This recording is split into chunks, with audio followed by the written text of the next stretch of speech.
Buenas tardes. Espero hayan disfrutado su almuerzo. Gracias por venir a compartir con este servidor la sobremesa de hoy, miércoles. Una presentación de los productos Campo Rico. Les recomiendo todos los días que soliciten el queso amarillo, el requesón, la crema de leche o la natilla. 3 productos fabulosos, exquisitos, divinos, riquísimos. No lo olvide. Cuando esté en el supermercado, recuerde pedir productos Campo Rico del Centro Odontológico de la doctora Berta Farías, que les ofrece todo lo que usted necesita para preservar, para mejorar su salud bucal. Ella atiende en Caracas y aquí en Mérida. Así es que haga su cita por el 0424 779 0052. Si usted tiene problemas con polímeros o no está de acuerdo con su figura, entonces solicite una cita presencial o virtual con ese excelente cirujano Rafael López al 0412 515 6342 en Mérida, en Caracas, en Acarigua, en Tobar. Ya lo saben,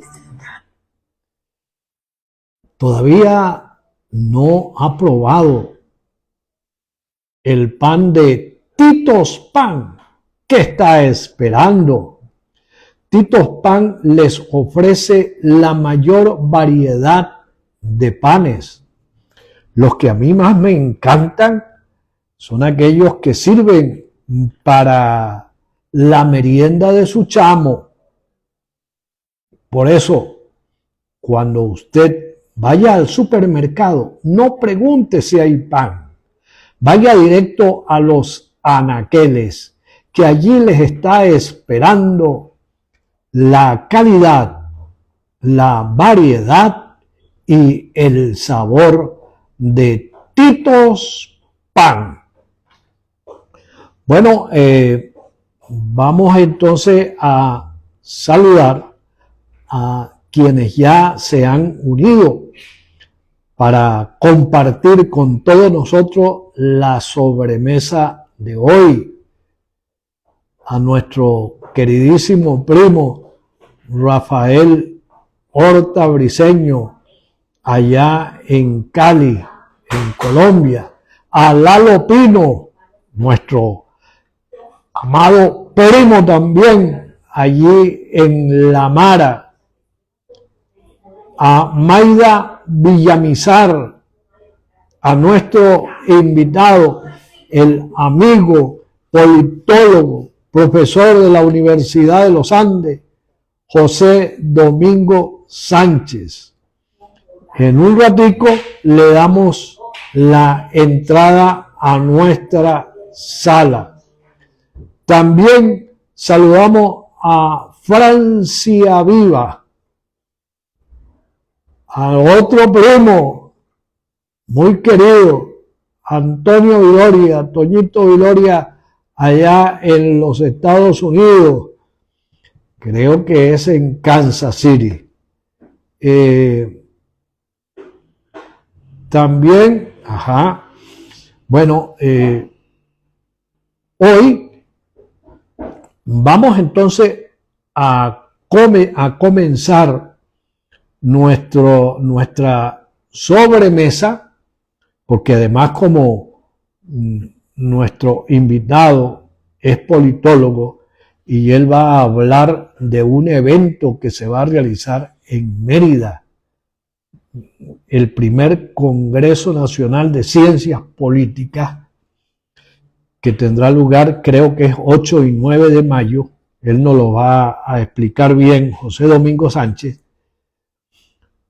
Es posible que ustedes ya lo hayan escuchado, pero creo que vale la pena, para quienes no lo oyeron, que vean y escuchen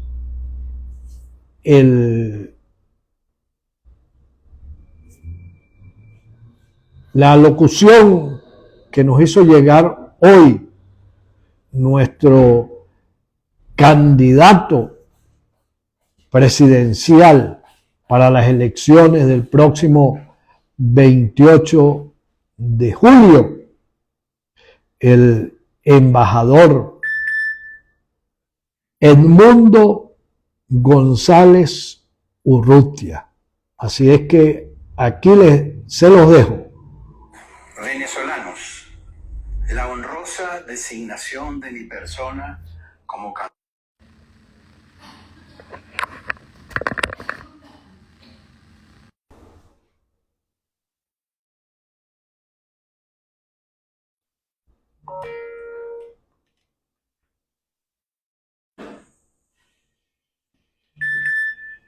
Bueno, parece que tuvimos un pequeño inconveniente. Vamos a ver si retomamos.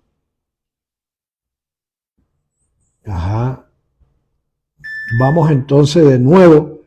Tuvimos un pequeño inconveniente técnico aquí, pero creo que ahora sí va a salir como debe ser. La honrosa designación de mi persona como candidato presidencial de todos los que quieren un cambio en nuestro país es una responsabilidad que acepto con humildad.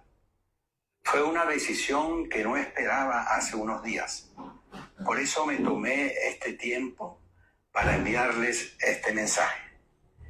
Si bien he estado vinculado al trabajo de la unidad desde la conformación de la Mesa de la Unidad Democrática en junio del año 2009, lo cierto es que mi desempeño profesional ha sido fundamentalmente en el ámbito de la política exterior y las relaciones internacionales de Venezuela.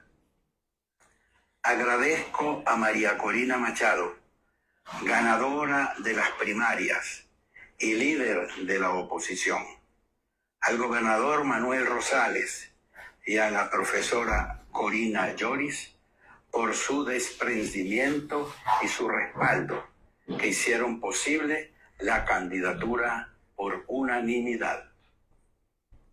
Estamos ante el reto de apostar por la recuperación de Venezuela. Nadie puede ser indiferente a la situación de millones de compatriotas nuestros. Una pobreza que se expande mientras la inflación persiste y la moneda pierde valor real. Servicios de salud y educación en regresión que acentúan la desigualdad. Servicios de agua y electricidad decadentes que dañan la vida diaria e impiden el crecimiento económico.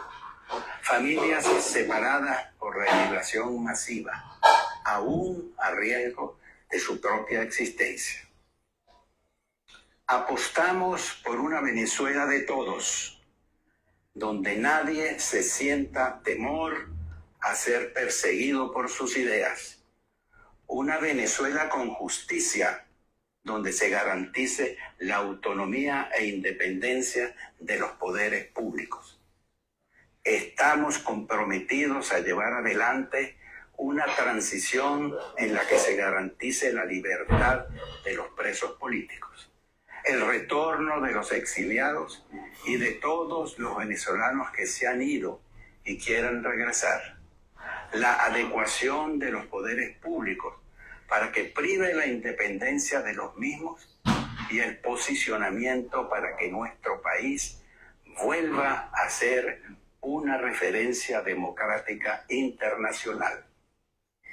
La profesión que ejercí durante muchos años me otorga las herramientas para entender el comportamiento que debe tener Venezuela en un mundo turbulento, plagado de conflictos, en medio de crecientes incertidumbres y cuestionamientos.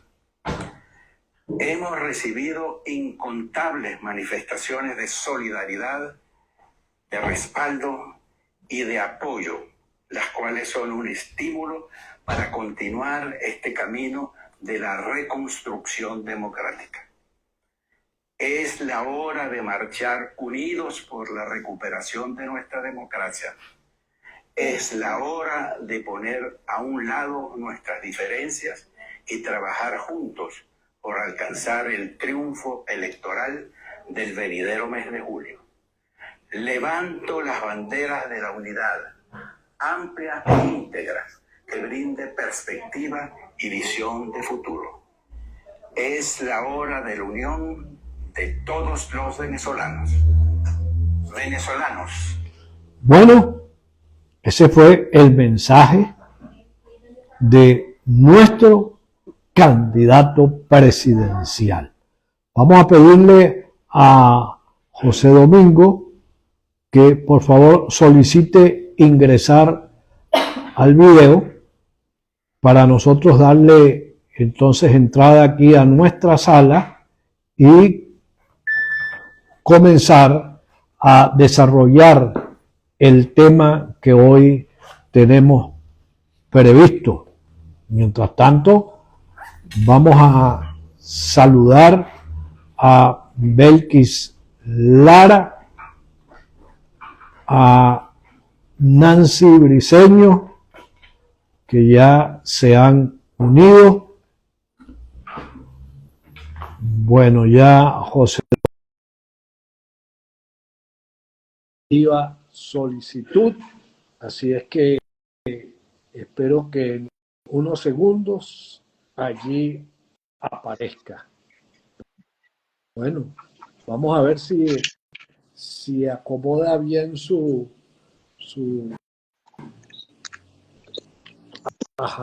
cámara, porque estamos viendo el piso, José Domingo. Queremos verte la cara. Así es que ubique la cámara mejor. Mientras tanto, aprovechamos para saludar a Marina Abreu, a Adriana,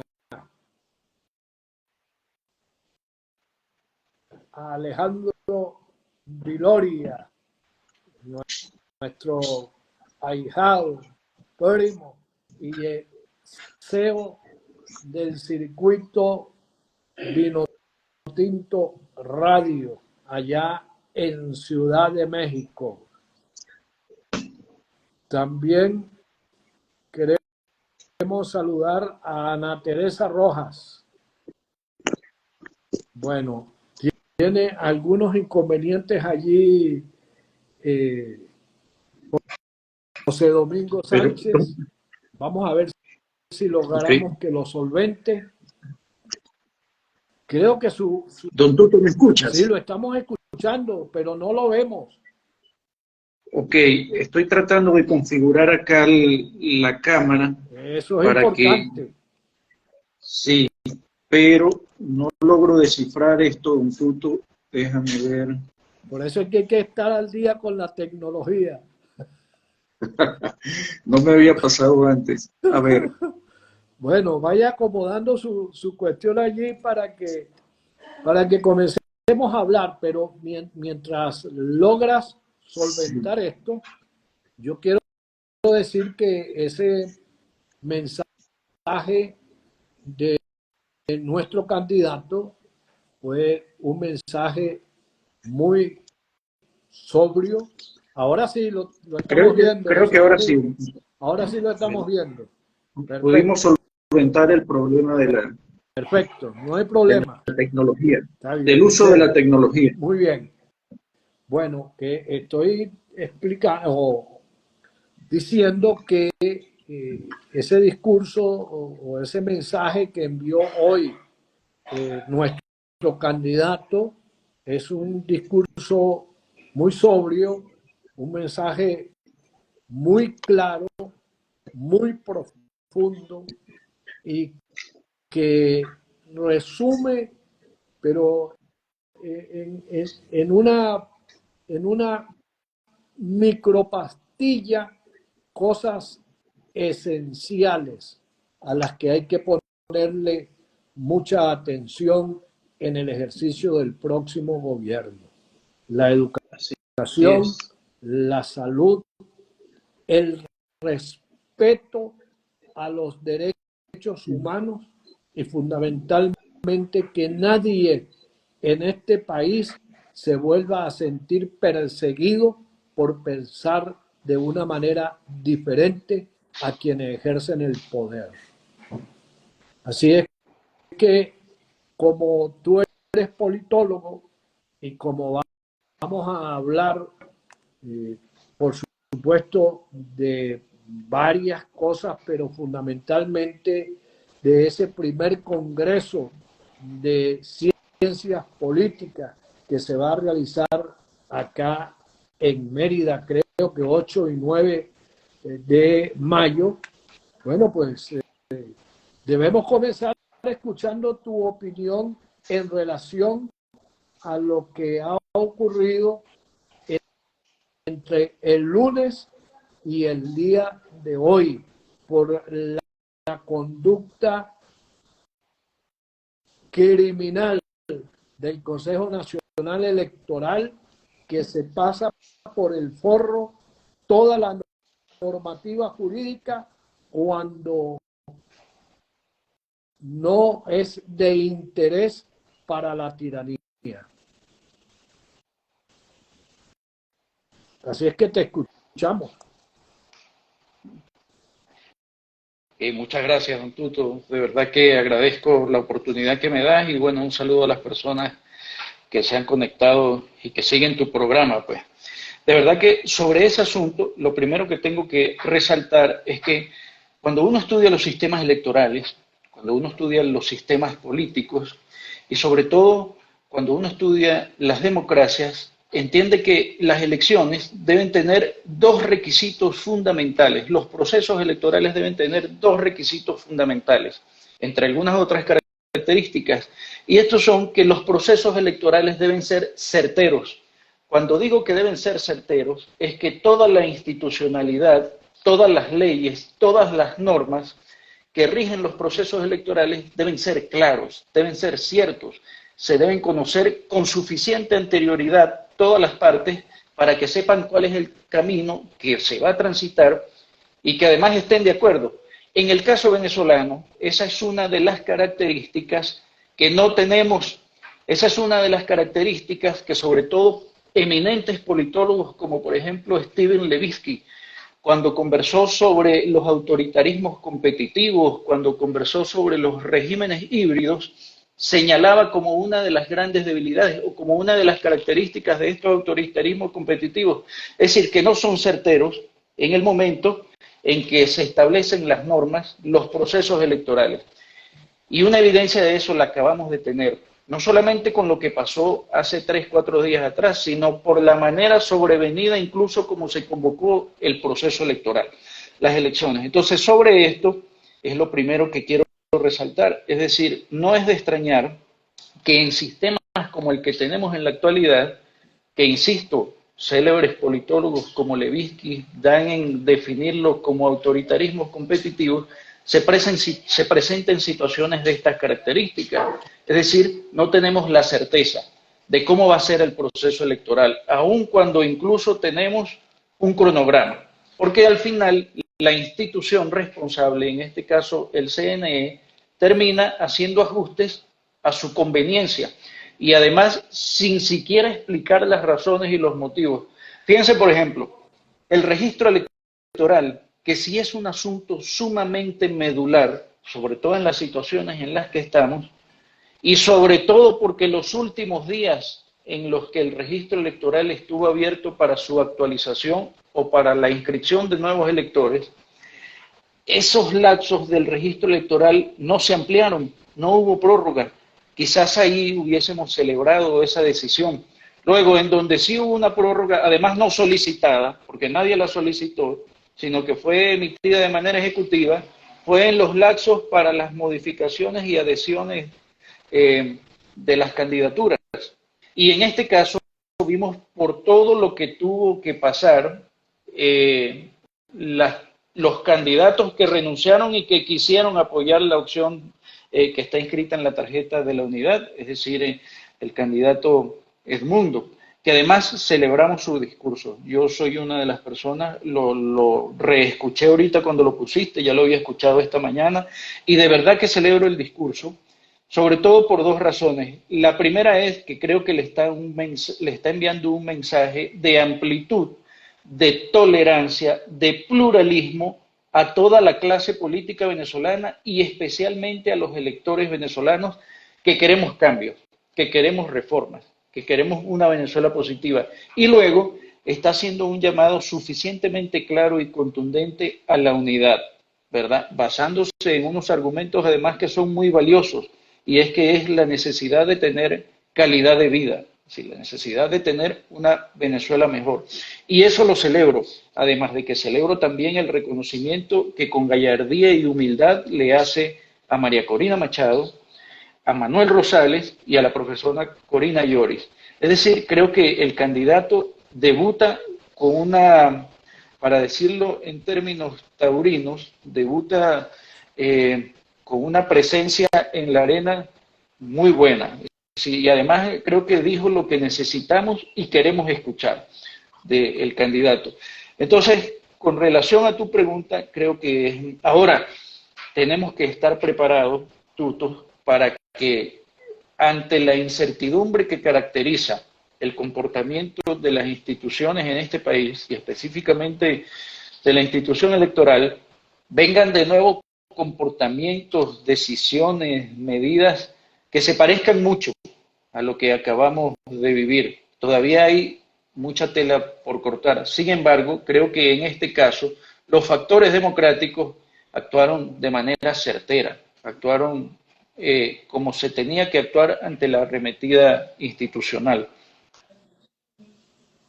Bueno, como tú planteaste lo del, o hiciste referencia a lo del registro electoral permanente,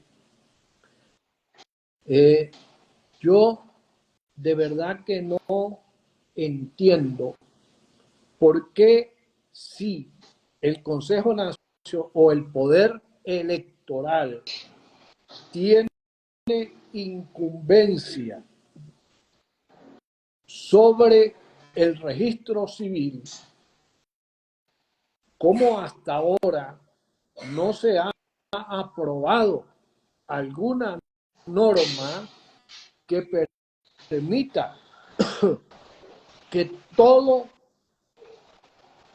niño o niña que nazca en este país sea incorporado de inmediato al registro electoral permanente, de tal manera que cuando cumpla 18 años sea habilitado, porque el Estado está obligado a ello, y no que usted tenga que ir a hacer su inscripción en el registro electoral.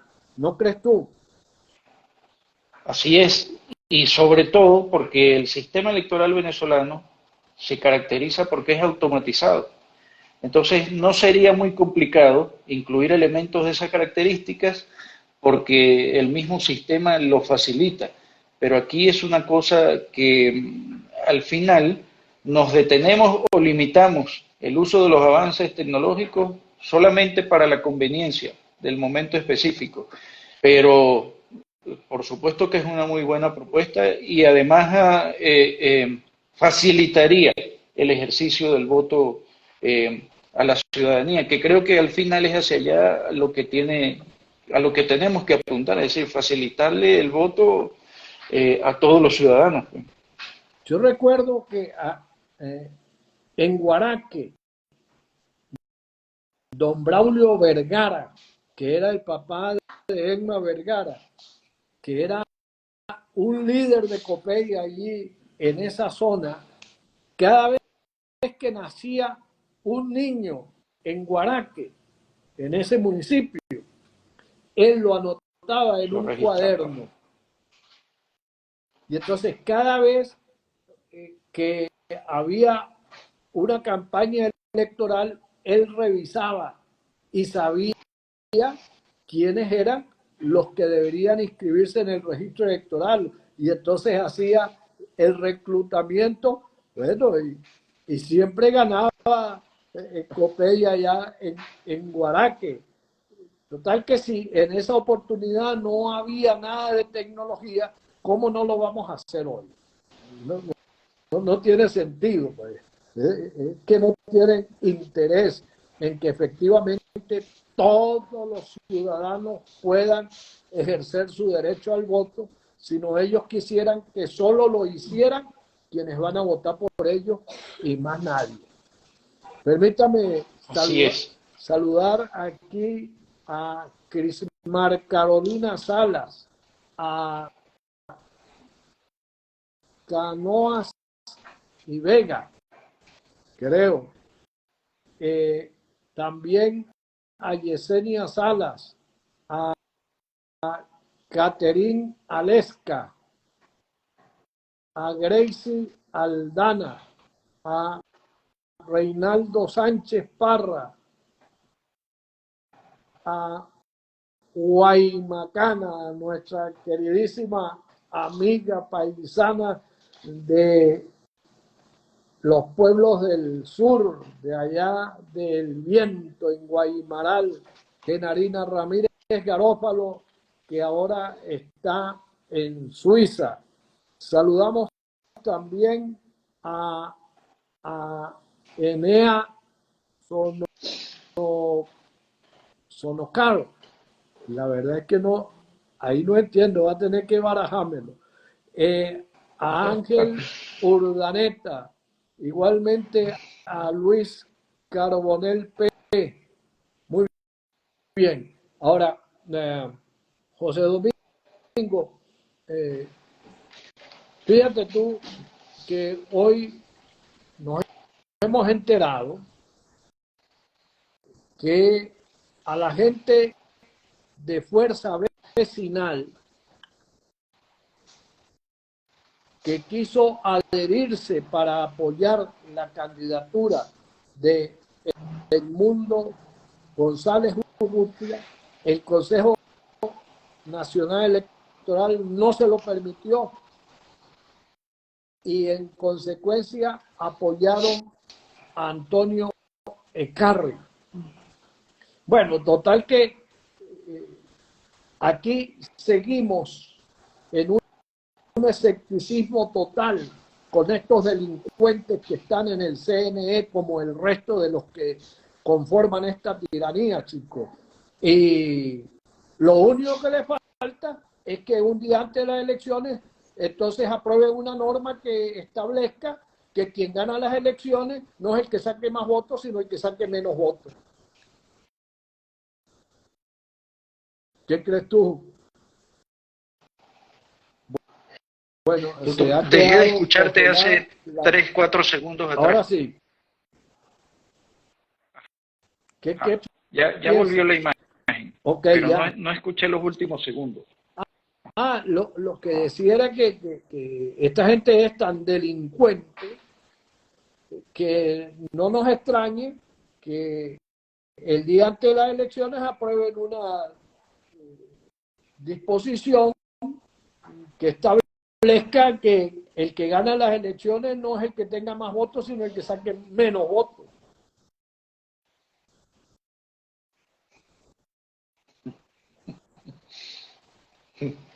Y fíjate Tuto, que al final, aunque sea un planteamiento jocoso, es terrible, es sumamente terrible porque pasa por lo que discutíamos hace unos minutos atrás. Si la institucionalidad fuese tal, todo el proceso electoral estaría cubierto, blindado, con normas claras y además acordadas con suficiente anterioridad, de manera tal que no se modifiquen durante el lapso. En cambio acá lo que tenemos es una institución que se maneja de manera ejecutiva y que está acostumbrada a modificar las normas, los reglamentos, incluso las costumbres, que al final terminan haciéndose leyes. Y eso es sumamente grave. Ahora, hasta ahora, es el sector de oposición democrático creo que ha actuado de una manera muy racional, haciendo la lectura correcta de lo que quiere la gente y además en una muy buena conciliación de los tiempos. Y eso ha pasado, entre otras cosas, primero porque hay un liderazgo claro. Un liderazgo, en este caso, el liderazgo de María Corina Machado, que supo leer de verdad y además supo recoger y hacerse merecedora de la confianza y la popularidad dentro de la gente. Y luego, yo tengo que reconocer que los factores políticos que conforman la plataforma unitaria han dado una demostración al final de un entendimiento del momento político en el que estamos y han actuado de manera unitaria. Eso también hay que reconocerlo, porque de otra manera hubiese sido sumamente difícil poder accionar con la suficiente capacidad y con la suficiente fuerza para poder enfrentar estas medidas, digamos, sobrevenidas, estas medidas que la institución electoral a última hora toma, pues. Y debe ser esa misma característica, ese mismo comportamiento, esa misma unidad, esa misma capacidad de lectura y de racionalidad política la que caracterice los días venideros, porque por supuesto que se van a presentar nuevas arremetidas de parte de la institucionalidad para tratar de perjudicar esta candidatura en específico, porque no vemos que el comportamiento sea igual con otras candidaturas. Es decir, entonces es poner toda una cantidad de obstáculos para que esta candidatura avance.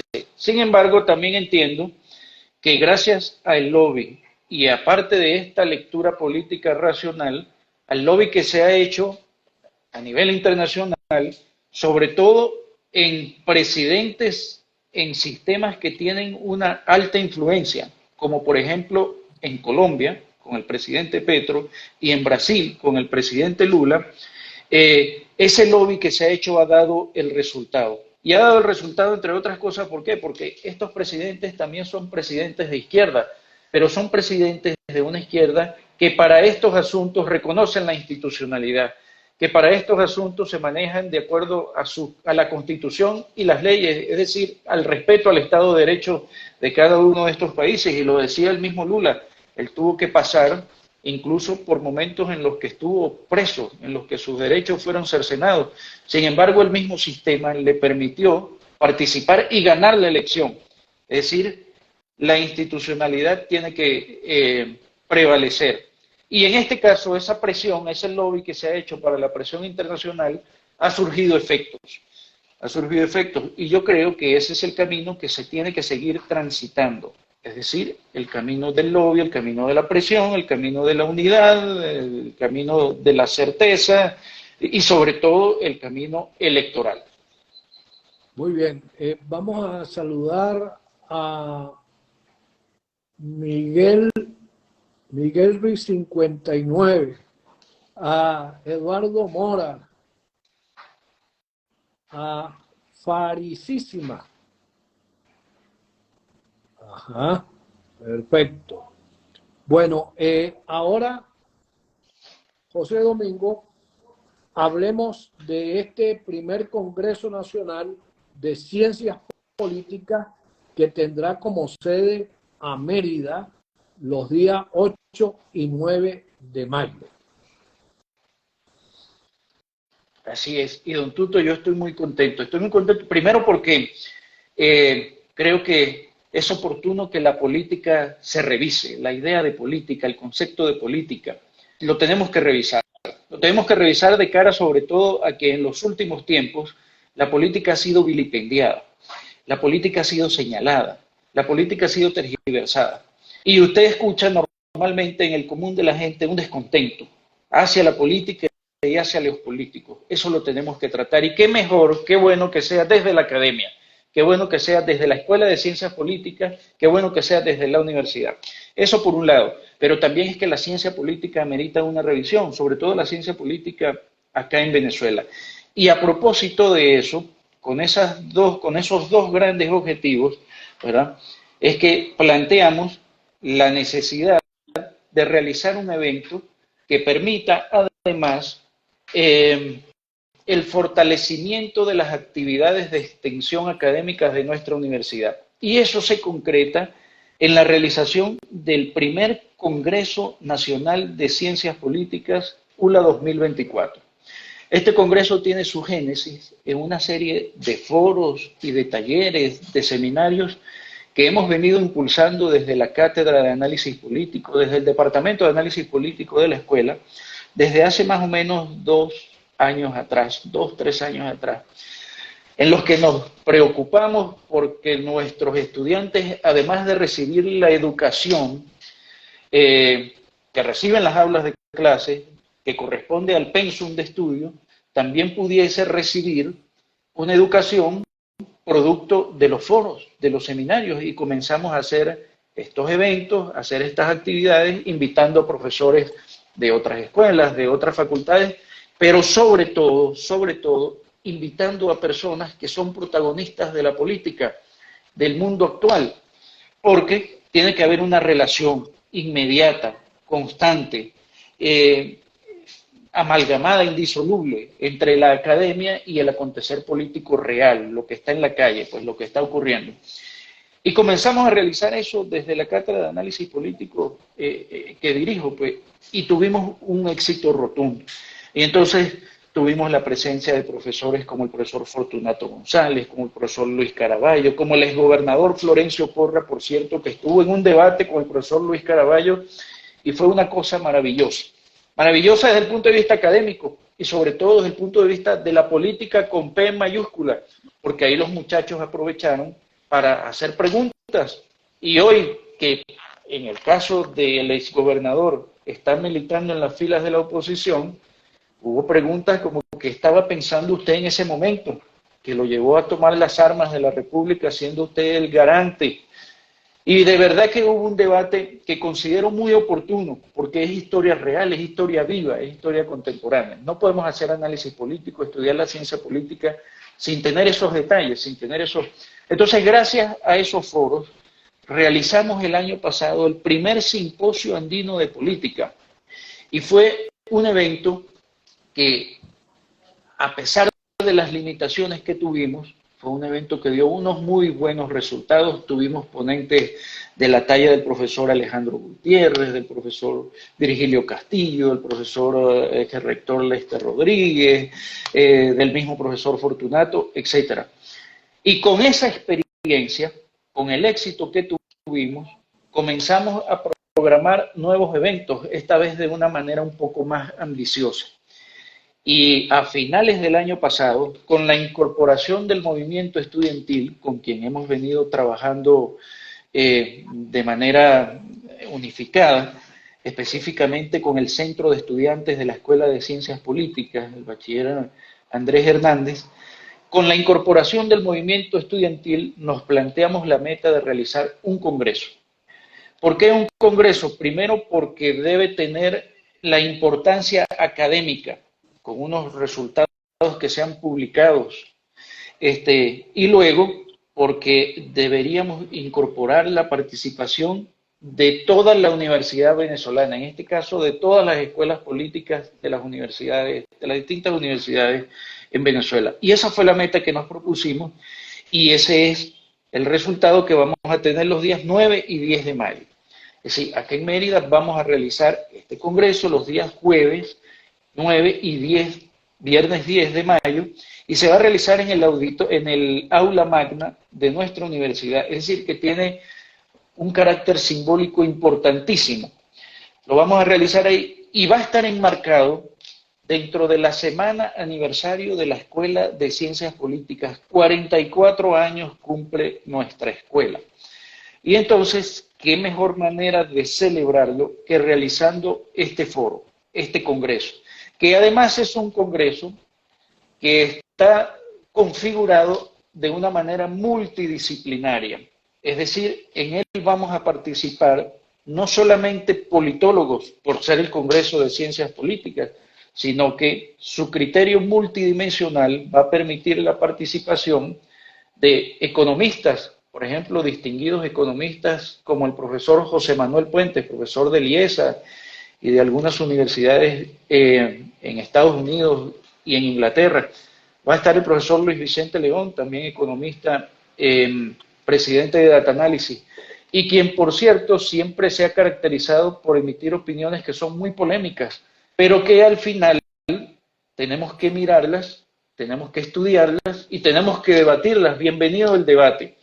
Luego vamos a tener participación de distinguidos juristas, abogados, y va a estar el profesor Alexis Dávila, y va a estar el profesor Francisco Ferreira, distinguidos abogados de nuestra universidad, y vamos a tener un panel que va a conversar sobre geopolítica, y vamos a tener al profesor Robert Kirby, y vamos a tener a la profesora Linda Bustillos, y vamos a tener la participación vía online de un profesor de la Universidad Autónoma de México y de una profesora de España.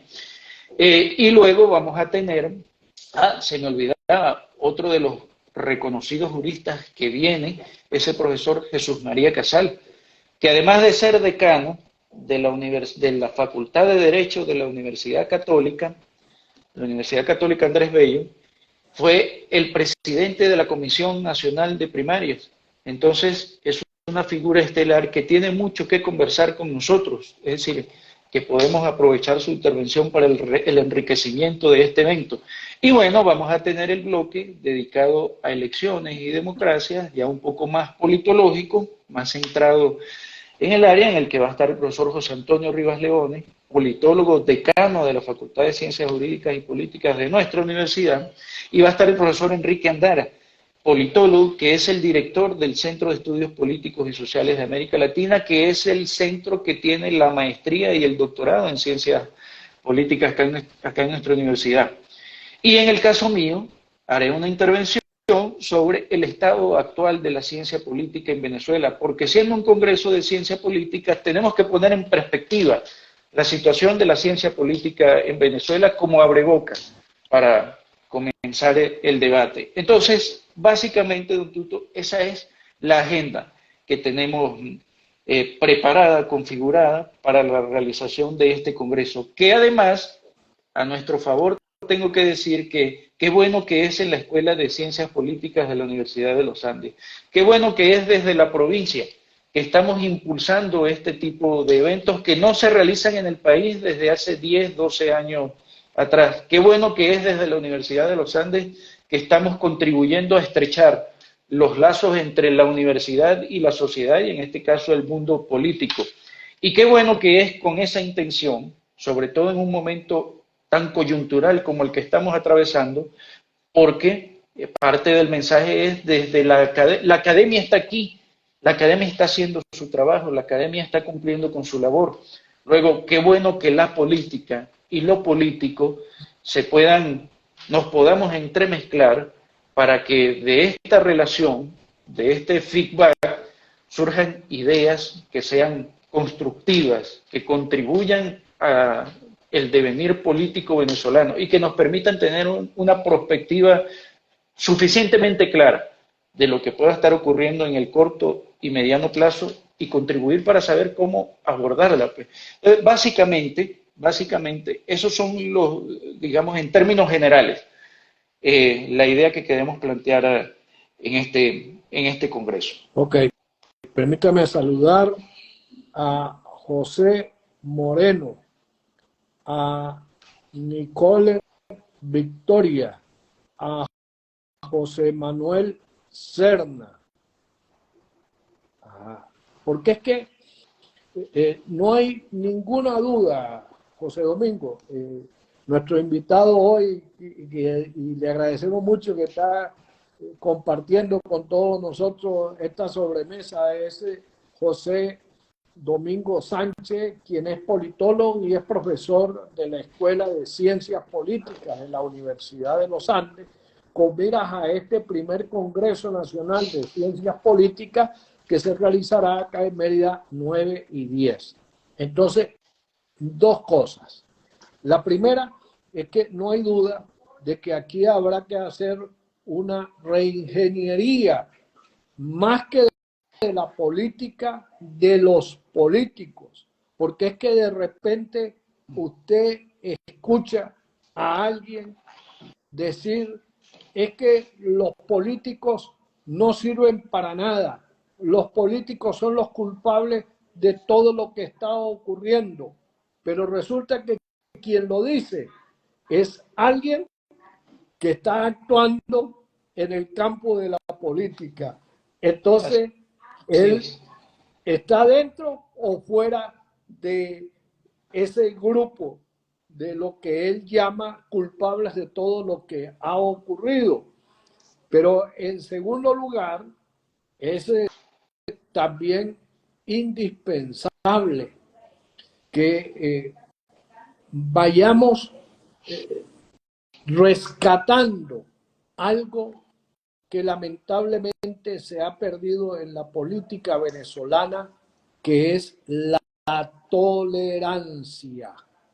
Entonces, aquí usted puede pertenecer a un mismo movimiento político, a un mismo grupo político, pero si hay alguien que no esté de acuerdo con el enfoque que usted hace, entonces ese que no está de acuerdo se le descalifica, se le pretende sancionar, se le pretende castigar, etcétera, etcétera, y eso no es ejercicio democrático de la política.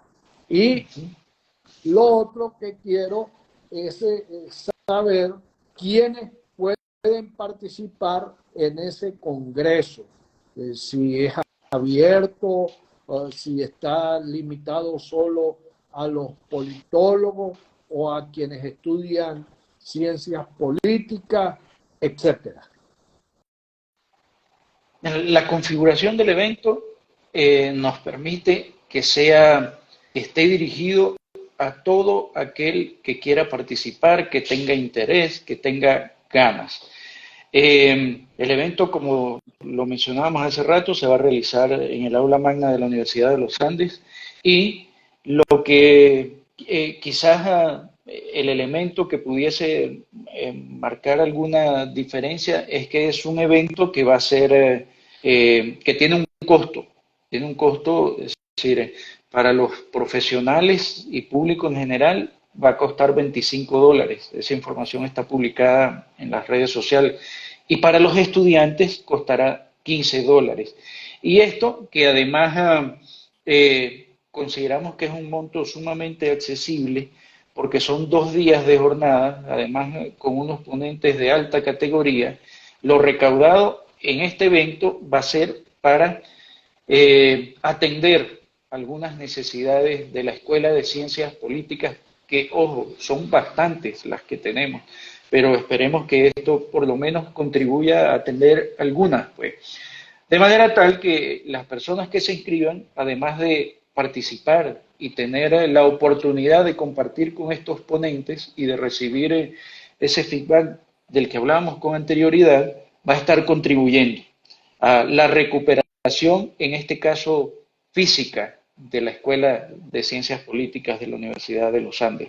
Y eso, que es una ayuda que agradeceremos mucho, porque va a significar que podremos continuar, o que facilitaría la continuación de las labores que estamos realizando, y sobre todo, insisto, desde acá, desde Mérida.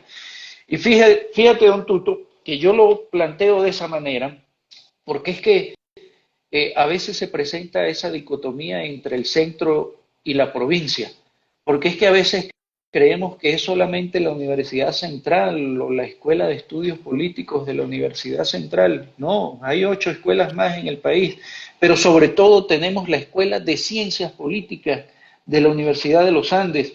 Aquí hay muy buenos profesionales, aquí hay muy buen material, aquí hay muy buena perspectiva, muy buenas capacidades de análisis y a veces no las sabemos aprovechar. Entre otras cosas porque nosotros mismos, a veces con timidez, no sabemos cómo hacer nuestros planteamientos. En este caso nosotros hemos querido dejar la timidez a un lado y hemos querido salir al ruedo, como dicen en términos taurinos, ¿verdad? Y va a hacer nuestros planteamientos y que nos escuchen y cómo no invitarlos, invitar a la gente de Caracas y de otras universidades a que vengan a la Universidad de los Andes y discutamos aquí y compartamos aquí y hagamos política y teoría política aquí, pues. Entonces es básicamente eso, que de repente plantearlo suena muy fácil, pero llevarlo a la realidad es una empresa difícil, complicada, ambiciosa, diría yo, ambiciosa. Y en eso es en lo que estamos, don Tuto. En eso es en lo que... Fíjate, por ejemplo, una de las razones por las que yo celebro poder participar en este tipo de espacios es que nosotros estamos acostumbrados a que los medios de comunicación, en parte de este debate que te mencionaba ahorita, los medios de comunicación siempre entrevistan a politólogos caraqueños o que estén en Caracas y se remiten a eso. Incluso los medios de comunicación que están en Caracas y por supuesto los medios regionales. Las emisoras y los programas regionales los más que hacen es pegarse o retransmitir entrevistas que le hacen a profesionales que están en Caracas. Yo los invitaría a que también lo hagamos con profesionales que estamos en la provincia, de manera tal que tengamos distintas perspectivas, de manera tal que tengamos distintas opiniones y que además contribuyamos a hacer públicas las labores, las tareas, las investigaciones que se están realizando en todas nuestras universidades, pues. Y eso es parte de lo que queremos con este evento, pues. ¿Cómo está la inscripción? Ya hay unos cuantos registrados para participar. Cómo no. Yo estoy sumamente complacido y esa alegría además ya se está convirtiendo en preocupación porque de verdad que el evento está pintando muy bonito. Nosotros hicimos convenios, por ejemplo, con un hotel que es el Hotel Mucubají, lo nombro, aprovecho la publicidad. Hicimos un convenio con ellos porque nos presentaron un paquete muy atractivo y eso ha significado que ya al menos hasta el día de hoy ya nos han confirmado por lo menos 30 muchachos de otras universidades, por lo menos 30, aprovechando ese paquete, ¿verdad? Yo supongo, porque ellos además están terminando de organizarse, que van a venir otros cuantos más, ¿verdad? Luego, aquí en la universidad de aquí de Mérida, ya nos ha confirmado un número muy parecido, un poquito más alto, creo que esta mañana iban alrededor de 40. Eso quiere decir que ya estamos cercanos a los 100 y nosotros esperamos que podamos tener el aula magna, la parte que va a estar habilitada, que es la parte de abajo, pues la parte de la planta baja, que podamos tenerla llena. El año pasado nosotros tuvimos el auditorio Rivas Velandria lleno, los 2 días. ¿Sí? Este año esperemos que el comportamiento sea por lo menos igual, pero estoy seguro que va a ser mucho mayor, porque hay, de verdad que hay mucho entusiasmo. Y como es normal, supongo que la última semana, la semana del evento, pues habrá mucha más movilización, pues, mucho más interés. Y por eso también es esta jornada comunicacional que estamos realizando. Ya llevamos 2 días y por lo menos vamos a tener 3 o 4 días más en visita a los medios, en conversaciones con periodistas. Ya dimos nuestra rueda de prensa el día de ayer, es decir, todo el trabajo que se tiene que hacer para la necesaria publicidad, pues. ¿No? Y que el costo, por ejemplo, de los estudiantes es mucho menos que el costo de una caja de cerveza. Entonces es asequible. Permítame saludar aquí Es mucho menos. a Giancarlo Rivas Parra, Sí, sí, sí. a Mariale Oviedo Nieto, a Marixa Altuve y también saludamos a ver aquí, a María del Mar Mardi, al doctor Leonardo Besara. Él está en los Estados Unidos, lo que no recuerdo es en qué parte exactamente está. Con él tenemos que hacer otro en vivo para volver a recordar lo de la colocación de los geotextiles allí en el Humboldt, que es algo realmente inaceptable. Bueno, ya estamos llegando casi al límite en que tenemos que despedir el en vivo de hoy, que termina el compartir de esta sobremesa. Así es que me gustaría que le enviaras un mensaje pues a quienes todavía no han decidido participar en este primer Congreso Nacional de Ciencias Políticas. Chévere. Primero quiero enviar el mensaje de reconocimiento a las autoridades universitarias que han manifestado su apoyo y se han incorporado a la realización y a la promoción de este evento, desde el ciudadano rector, profesor Mario Bonucci, pasando por todas las autoridades hasta el decano de nuestra facultad y el director de nuestra escuela, profesor Luis Ardila. De verdad que ha habido un apoyo y una solidaridad que tenemos que reconocer. Luego el movimiento estudiantil, enmarcado en el Centro de Estudiantes de la Escuela de Ciencias Políticas, de verdad que su participación ha sido activa y protagónica. Y todo el comité organizador, que fíjate tú que la mayoría del comité organizador son estudiantes, de verdad que están muy entusiasmados, de verdad que están, porque al final la idea con este evento, tenemos la idea de institucionalizarlo.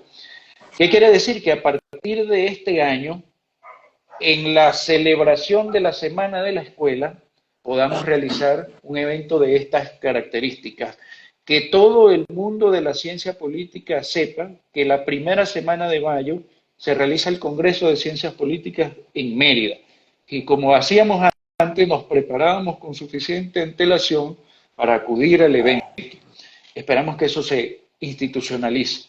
Y porque además, para ir cerrando, don Tuto, porque entiendo que tu tiempo lo amerita, es la manera de contribuir a la política, lo que discutíamos con anterioridad. La política tiene que ser remozada.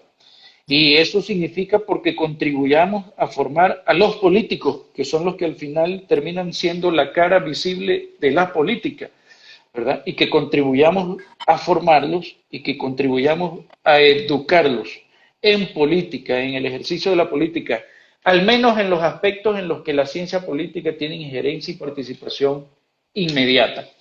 Y como ese es el propósito, entonces aprovecho para reiterar la invitación a toda la comunidad, a toda la colectividad merideña, los que pertenecen a la universidad y los que no, los que hacen política de manera directa y los que no, los que son comerciantes, los que son ciudadanos comunes y los que de verdad tienen una participación un poco más profunda por los temas políticos. Los invito a que participemos los días 9 y 10 de mayo. En el aula magna se va a celebrar el Congreso, primer Congreso Nacional de Ciencias Políticas ULA 2024. Ponentes de reconocida trayectoria, profesores de una reputación académica bastante alta, y la intervención de manera directa de la Escuela de Ciencias Políticas de la Universidad de los Andes. Así que allá nos veremos, don Tuto, la invitación particular a usted a que nos acompañe.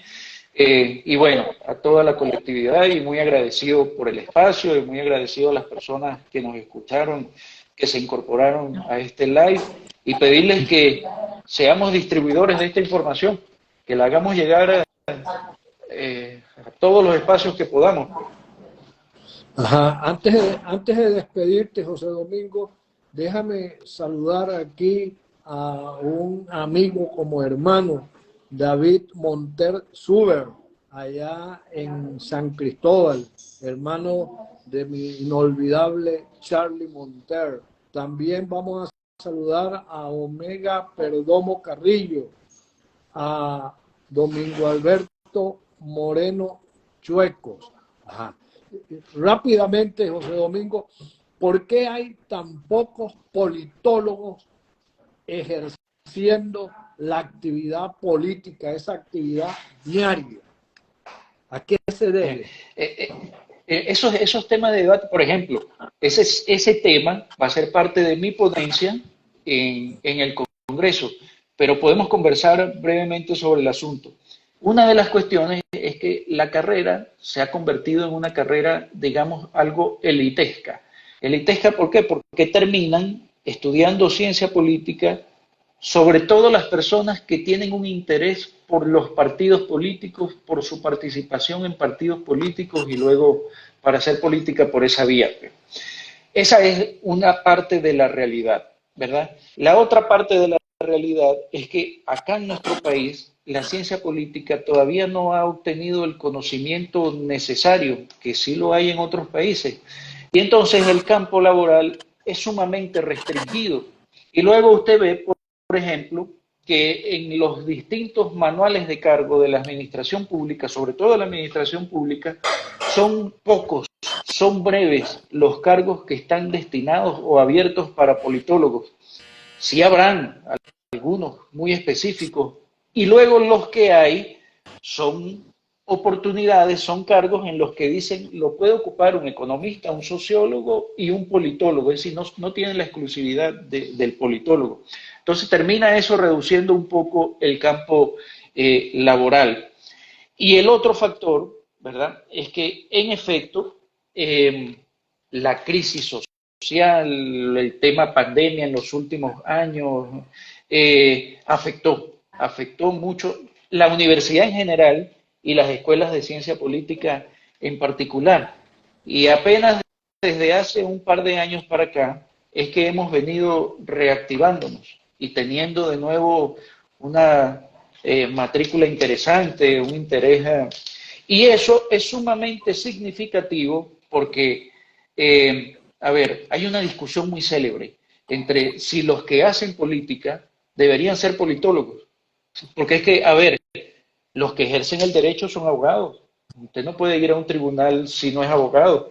Y luego los que hacen las contabilidades son contadores, licenciados en contaduría. Si no, usted no puede. Y luego el que ve a los enfermos es médico y debe tener su IMPRI y su cosa, porque si no, no puede. Y así, el ejemplo de los militares. Solamente los militares son los que pueden, ¿verdad? A veces discutimos sobre si solamente los politólogos deberíamos estar en el ámbito de la política. Quizás sea una cosa muy ambiciosa, porque entonces usted dirá, bueno, pero es que hasta un presidente de junta de condominio tiene que ser politólogo.